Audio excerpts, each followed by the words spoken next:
And thank you, Jen, wherever you are, for organising this. Thank you all for being here. Thank you, Jane, for your words.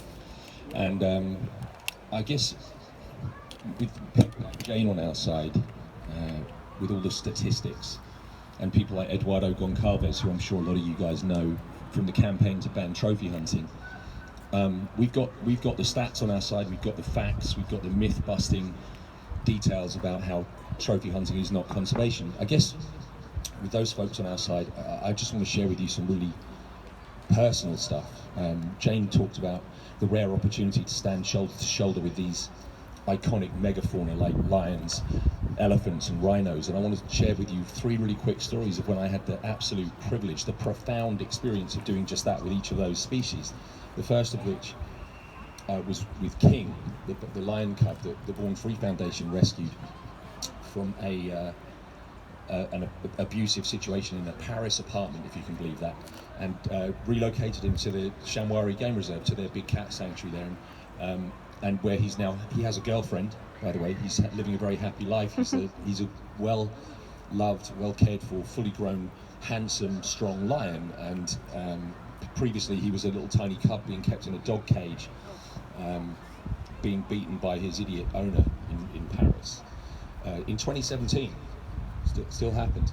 So I had the incredible privilege of escorting Born Free and King to South Africa from the Nature Help Centre in Belgium, where he was being held for a few months to rehabilitate so he was strong enough to travel, and had the unbelievable privilege of seeing King step out of his travel crate into the African sunshine, onto African soil at his new home in the Shamwari Game Reserve for the very first time.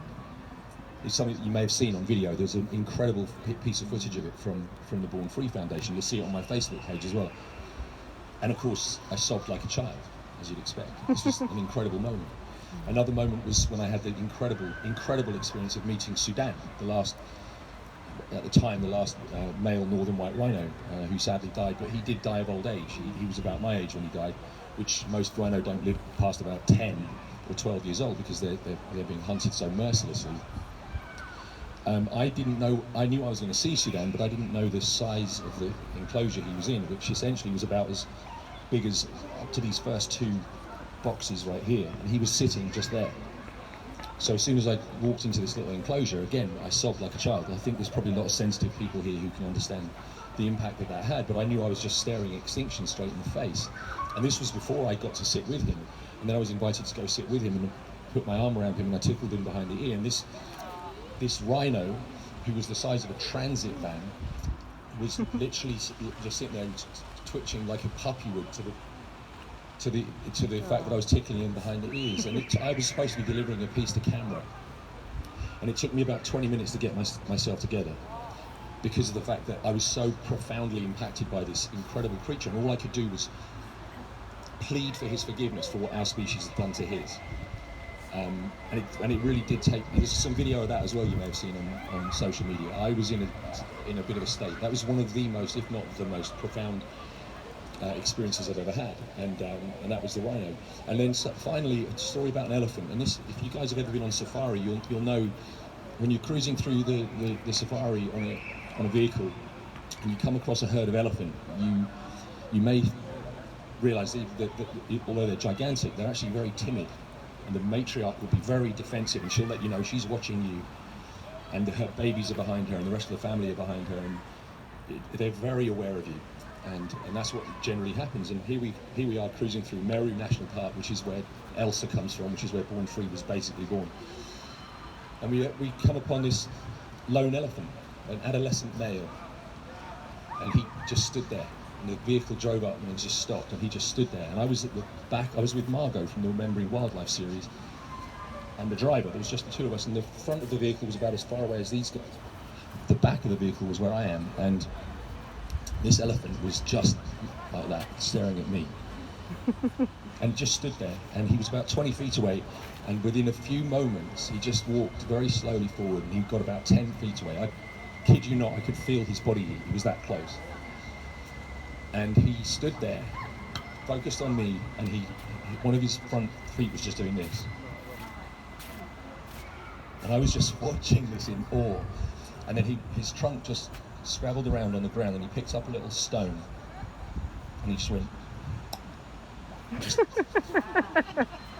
and then he stared at me some more, and he very slowly, I could hear him breathing, I could feel his body heat, and eventually he just sort of looked away and then just walked off. And guess what I did? I cried like a child. And, I do a lot of that when animals are concerned. Hey, Noah. The reason I wanted to share those stories with you is because all of those three stories are experiences in my life that profoundly, deeply impacted me. I'll never forget them. I could tell you the same story about the squirrels that come into my living room and the two little mice that I tried to rescue and failed last year. You may have seen some of that on social media, and there were lots of tears there as well. Compassion is not species specific. The reason I wanted to share those stories with you in particular is because those are all big ticket items on trophy hunters' lists. So where these animals had the effect on me, that I can stand here and share with you my experience and still feel like I'm going to cry, just because of the unbelievable gift that they were, just to have spent a few moments in my company, just that they chose to spend some time in my company when they could, with the swipe of their trunk or their horn, just knock you off your feet and kill you, and didn't.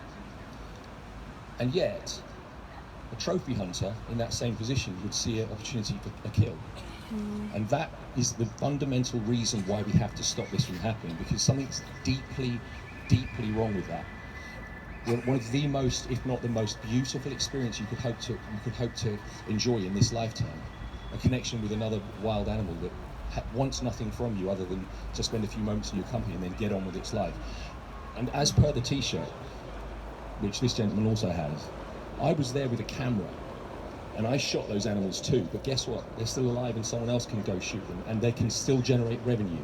So when they talk about it being conservation, as Jane said, it's absolute garbage. The numbers driven by trophy hunting in comparison to the numbers driven by photographic safari are minuscule, incomparable. It's all horseshit. We have to make it stop. So please carry on doing what you're doing and help this kind of thing, this kind of campaigning, the petitions, any action you can take on social media, marching through the streets today, sharing it with your friends. We've got to make this stop. Thank you so much for being here, and thank you for your time.